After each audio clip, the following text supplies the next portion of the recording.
میرا اس دنیا میں آنے کا مقصد کیا ہے؟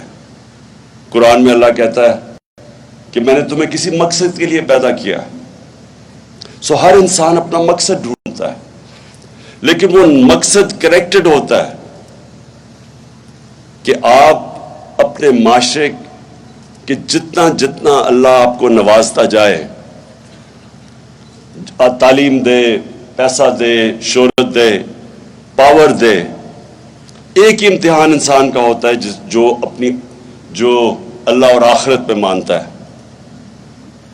ایک ہی چیز ہوتی ہے کہ آپ دوسروں کی زندگی بہتر کیسے کر سکتے ہیں۔ آپ کا جو امتحان ہوگا، ہم سب کا امتحان ہوگا، جب ہم اپنے رب کے پاس جائیں گے تو وہ ایک ہی سوال پوچھے گا کہ جو میں نے تمہیں دیا تھا تم نے اسے کیا کیا انسانیت کے لیے۔ اور یہ جب آپ کی تعلیم اور یہ کہ مقصد زندگی کا یہ ساتھ ساتھ جاتے ہیں۔ جو علامہ اقبال، جو میں نے بڑا انسسٹ کیا کہ اقبالیات پڑھائی جائے، کیونکہ علامہ اقبال ایسا ایک جینیس تھا جو شاید ہی مسلمان دنیا میں کوئی 400-500 سال تک اس طرح کا جینیس نہیں آیا۔ تو علامہ اقبال کی جو شاعری ہے وہ سارا وقت کنیکٹ کر رہی ہے انسان کو اوپر والے سے، مقصد زندگی کا۔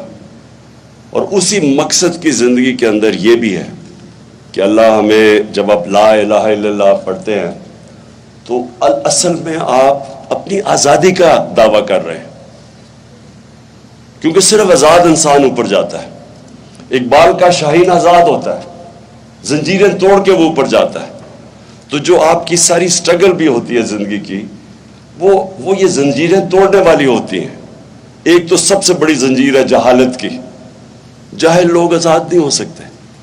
تو ایک تو آپ کو تعلیم مل جاتی ہے، پھر جو دوسری زنجیر ہے وہ ہم بت بنا دیتے ہیں اپنے راستے میں، جن کی ہم پتہ سوچے سمجھے بغیر ان کی پوجا کرتے ہیں، جس میں خوف کا بت ہے جو کہ آپ کا دین توڑتا ہے۔ خوف کا بت کہ اللہ کہتا ہے کہ میری رزق میرے ہاتھ میں ہے، میں نے تم کرو گے فیصلہ، میں کروں گا تمہیں کتنی رزق ملے گی۔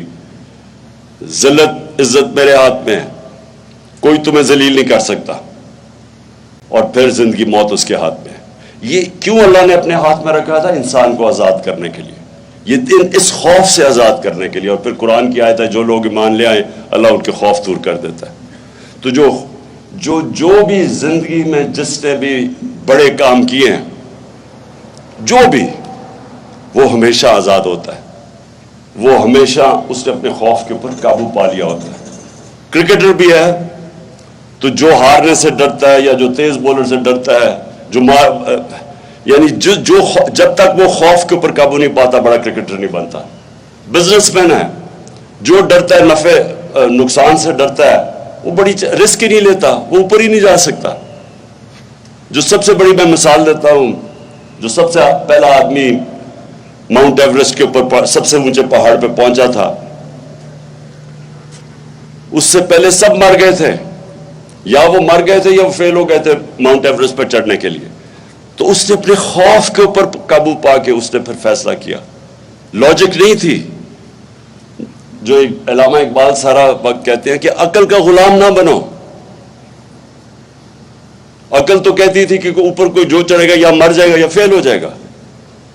ایمان ہوتا ہے، فیتھ ہوتا ہے جو کہتا ہے میں ادھر جا سکتا ہوں جدھر باقی نہیں جا سکتے۔ یہ آئیڈیلزم ہوتی ہے، یہ ایمان سے آتی ہے، اور یہ اپنے خوف کے اوپر قابو پا کے آتی ہے۔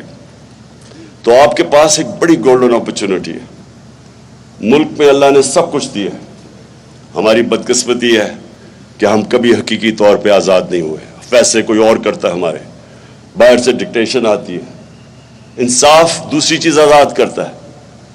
انصاف کیا ہوتا ہے؟ رائٹس دیتا ہے، آپ کو حقوق دیتا ہے۔ جب نبی صلی اللہ علیہ وسلم نے مدینہ کی ریاست سنبھالی تھی تو انہوں نے سب سے پہلے عدل اور انصاف قائم کیا تھا، رائٹس دیے تھے، خواتین کو رائٹس دیے تھے، پہلی دفعہ غلاموں کو رائٹس دیے تھے، اور پہلی دفعہ انصاف دے کے جو معاشرے میں پھر خوشحالی آئی تھی۔ پہلے انصاف آتا ہے پھر خوشحالی آتی ہے۔ کسی بھی معاشرے میں جدھر انصاف نہیں ہے وہاں خوشحال نہیں ہے۔ ساری آپ ڈیولپنگ ورلڈ دیکھ لیں، ساری ڈیولپنگ، ہر غریب ملک دیکھ لیں، جو بھی غریب ملک ہے اس کے اندر انصاف نہیں ہے، اور جو سب سے خوشحال ملک ہے وسائل کے باوجود وہ خوشحال ہیں کیونکہ وہاں انصاف ہے۔ سوئٹزرلینڈ میں کچھ بھی نہیں ہے، 99.9% ہے ان کا رول آف لا انڈیکس، کہ سب سے زیادہ انصاف ہے۔ ساری مسلمان دنیا میں 20% سے کم انصاف ہے، ہم رول آف انڈیکس میں 20% سے کم ہے۔ سو یہ جو ہے، یہ انسان پھر اس کے لیے جدوجہد کرتا ہے۔ آزادی کوئی دیتا نہیں ہے پلیٹ پہ، زنجیریں گرتی نہیں ہیں، توڑنی پڑتی ہے۔ آزادی کوئی ملتی نہیں ہے، چھیننی پڑتی ہے۔ میں بڑا خوش ہوں، اور اتنی دھوپ پہ آپ بیٹھے ہوئے اس لیے میں نے بڑی مختصر تقریر کیا ہے۔ مجھے خوشی یہ ہے کہ اتنی زیادہ ہماری اس علاقے میں ہماری فیمل ریپرزنٹیشن ہے، یہ بہت خوشحال چیز ہے ہمارے ملک کے لیے۔ اور انشاءاللہ میں آپ سب ادھر سے میں ایکسپیکٹ کرتا ہوں کہ نمل یونیورسٹی سے اس ملک کی فیوچر لیڈرشپ نکلے گی۔